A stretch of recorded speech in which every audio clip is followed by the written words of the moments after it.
Speaker, this is one of the most dangerous missions that the government of the Republic of Kenya has ever sent outside this country, Madam Speaker.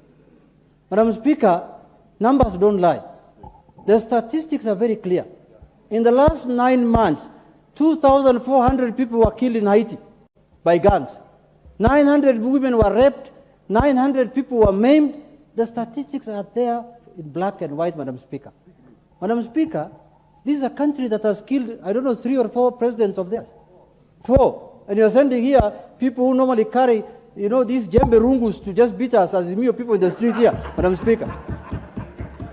Madam Speaker, you think it is a business of jembe rungus in town here, there?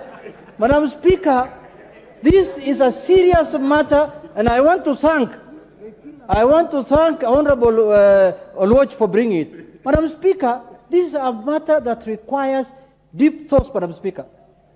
Look, as a neighbor, we are dealing with insurgents from Somalia on Al-Shabaab, and every day we are having casualties.